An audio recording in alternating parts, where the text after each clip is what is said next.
Good day everyone! So ngayon, mag-taste test ulit tayo kasi may nagdaan sa feed ko at nandun din naman kami sa malapit sa Nagoya Tower. So pinuntahan na namin at pagdating ko dun mga Koreano ang may-ari, Koreano ang staff. Ang pogi! Ang pogi nila! Yan, napabili tayo ng madami. Ayan. Ayan. Pogi! Para silang mga artista, grabe ang face. Talaga naman. Glass skin, mga Mapapadalas ako doon.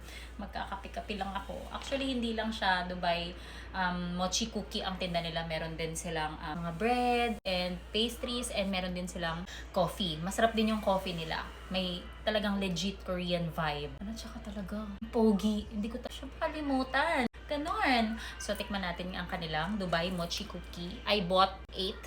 Yan, tikman natin. So, this is my 7th Dubai mochi cookie. Since nasa Pilipinas ako, nag-taste test na tayo doon ng mga 3 or 4. Tapos dito, mga 3 ata. Tapos, so, ito yung pang 7th or 8 natin na mochi cookie. Na Dubai chewy cookie. So, ganyan siya. This is from Towa.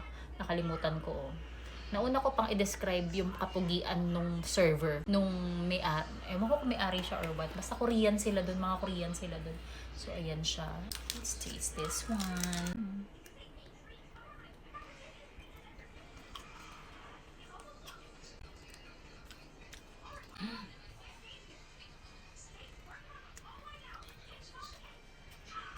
So, lahat na natikman ko kasi.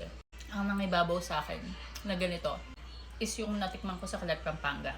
Pero, mga tinalo siya ng Towa. Sobrang sarap. As in, ang sarap. Tama yung katamisan niya. Lasa ng coco sa nakapaligid sa kanya. And yung alam mo, hindi siya dry. Yung katayfi, yung marshmallow yun, di ba? Yung bumabalot sa kanya. Sarap! For me, lahat ng Dubai mochi cookie or Dubai chewy cookie, ito yung number 1 ko. This is like 650 yen. Malapit siya sa Nagoya Tower. Search nyo, Towa Cafe.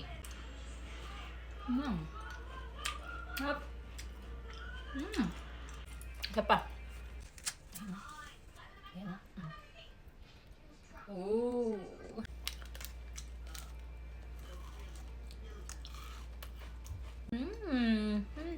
Sarap. I love. Want to taste this? Ang sarap. Ako tabi tayo ng Dubai mochi cookie. Go na sa Towa. Yan na. Gugulo na yan ako. Bye. God day everyone. Once again, I'm Maris. At sa next food trip ulit natin. Bye.